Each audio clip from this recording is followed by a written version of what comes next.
नमस्कार, मैं अनुज शर्मा वैदिक तथ्यों के आधार पर आपसे बात कर रहा हूँ। आज के आधुनिक युग में हमें यात्रा करने के लिए कई सुविधाएं उपलब्ध हैं, जिनमें से सबसे तेज़ है और जल्दी पहुँचने वाला मार्ग एरोप्लेन या जहाज़ के ज़रिए है, जिसको हम विमान कहते हैं। इसमें हज़ारों किलोमीटर का सफ़र हम कुछ चंद ही घंटों में तय कर लेते हैं। आज हम इसी विमान पे पीढ़ी दर पीढ़ी, step by step, generation by generation 3-4 minute के लिए इस पे चर्चा करेंगे। सबसे पहला आधुनिक युग का जो विमान है, ये 1903 दिसंबर में राइट ब्रदर्स ने, जो यूएसए के थे, उन्होंने बनाया था। तो आज के जितने भी ये विमान चलते हैं, सभी उन्हीं की टेक्नोलॉजी के आधार पर हैं। और राइट ब्रदर्स के ठीक 8 साल पहले 1895 में मुंबई के एक संस्कृत के बहुत बड़े विद्वान और वेदों के ज्ञाता शिवकर बापू जी तलपटे जी ने भी एक विमान बनाया था। उन्होंने उस विमान का नाम रखा था मारुत सखा, और उन्होंने 1895 में उस विमान को मुंबई के समुद्र के किनारे जुहू चौपाटी, जहाँ हमेशा काफ़ी भीड़ होती है, वहाँ पे सबके सामने जब उड़ाया, तो वहाँ उपस्थित लोगों में देखकर ये दंग रह गए थे, हैरान रह गए थे कि ये आसमान में उड़ने वाली मशीन क्या है। उस समय वहाँ महाराजा बड़ौदा भी मौजूद थे। इसके बाद शिवकर बापू जी तलपड़े जी की ये खबर अगले दिन के मुंबई के एक लोकल अखबार, उससे वक्त होता था केसरी, उस पेपर में भी ये खबर छपी थी।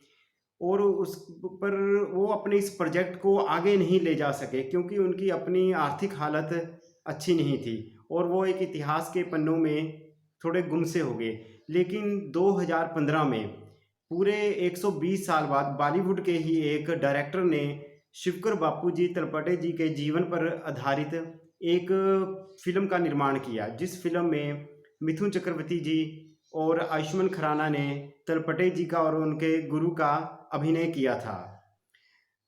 शिवकर बापू जी तलपड़े जी ने एक पुस्तक भी लिखी थी। उस पुस्तक का नाम था प्राचीन विमान कला।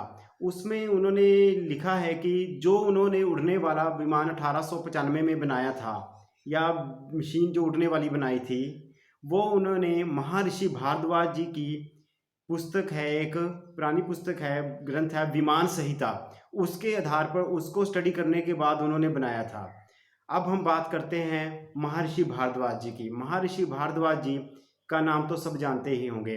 वो अपने युग में एक बहुत बड़े ऋषि मुनि और साइंटिस्ट भी रह चुके हैं। उन्होंने कई ग्रंथ लिखे। उन्हीं ग्रंथों में से उनका एक ग्रंथ है विमान संहिता।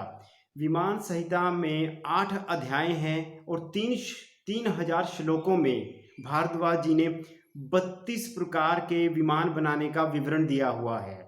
उस विवरण में उन्होंने बताया है कि लोहा कौन सा यूज़ करना, अटर्नल पार्ट्स कौन से होने चाहिए, ऐसे कई तरह का उन्होंने चीज़ें बताई हैं। अब हम इसी विमान की चर्चा के लिए बात करते हैं महर्षि वाल्मीकि की राम काव्य की, महाकाव्य, जो दुनिया का पहला महाकाव्य माना जाता है, श्री रामायण जी की।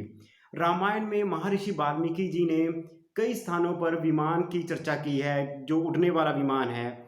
उसी में से अरण्य कांड में एक श्लोक में उन्होंने इस विमान का वर्णन कुछ इस तरह किया है। कैलाश पर्वतम गतम विजेत्य नरवाहनम विमानम पुष्पकम तस्या कामगम वे जहार्यहम। इसका अर्थ वो बताते हैं कि एक पुष्पक नाम का विमान है, जो नरवाहन, मतलब नर को भी ले जाकर कैलाश पर्वत पे क्षण भर में जाके बहुत जल्दी वापस आ सकता है और पृथ्वी पर कहीं भी जा सकता है। मतलब ऐसा महर्षि वाल्मीकि जी ने जगह जगह बताया हुआ है। अब यही चर्चा करें तो भागवत पुराण भी सनातन धर्म, हिंदू धर्म का बहुत ही पूजनीय ग्रंथ है, और उसी भागवत जी के तीसरे स्कंद के 23वें अध्याय में कंदर्प ऋषि जी ने एक विमान की रचना का वर्णन किया है। वो विमान रचना में पूरा उन्होंने भागवत जी का 1-2 पेज लिखे हुए हैं। वो विमान की बड़ी अद्भुत महिमा बताई है कि वो मन की गति से चलने वाला है, और भी कई तरह के विवरण दिए हैं, आप उसको देख सकते हैं। और उसके बाद अगर हम ऋग्वेद की बात ना करें तो ये ठीक नहीं हुआ, क्योंकि ऋग्वेद तो भारतीय सनातन संस्कृति का एक वो ग्रंथ है जिसको तो समय समय पर कभी नासा के कुछ वैज्ञानिक भी उसको फॉलो करते रहे हैं। क्योंकि ऋग्वेद में भी कई जगह विमानों की चर्चा दी गई है। एक दो जगह तो भी उस विमान के बारे में ये लिखा है कि ये विमान हवा को कंट्रोल करके चलाने वाला है मानव। मतलब हवा को कंट्रोल करके, मतलब उन्होंने बताया कि जो उस विमान में बैठा है वो हवा को कंट्रोल करके विमान के अंदर विपरीत दिशा के भी हवा में चलाएगा और वो हवा से ही चलेगा। वो किस तरह हवा से कंट्रोल, हवा से कोई तत्व लेके उन्होंने उसको कंट्रोल करने का बताया। अद्भुत है ये वेदों का ज्ञान।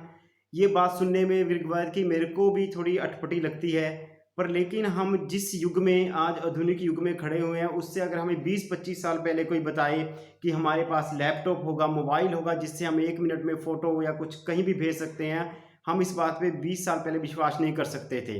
पर ये सब अब नॉर्मल है। अगर आज से 50-100 साल बाद कोई ऐसा विमान बन भी जाए तो इसमें हैरानी की बात नहीं होनी चाहिए। हमें अपने सनातन धर्म के ग्रंथों पे और भारतीय संस्कृति पे, अपनी सभ्यता पे गर्व होना चाहिए। और इसी के साथ हम अपने महापुरुषों शिवकर बापूजी, तड़पड़े भारद्वाज जी को और महर्षि वाल्मीकि और वे सभी को प्रणाम करते हैं। और आपको एक बात बताता हूँ, आप सोचेंगे कि मेरे को ये सब कैसे पता लगा। कुछ तो मेरे को इन पुराने ग्रंथों से, एक दो से पता लगा ये सारा ज्ञान। उसके बाद मैंने क्रॉस चेक करने के लिए गूगल से भी चेक किया, क्योंकि हम साइंस को और साइंस भी साथ लेके चलना चाहिए हमें। आप भी ये सब चेक कर सकते हैं गूगल पे, यूट्यूब पे सारे चेक कर सकते हैं। नमस्कार, राम।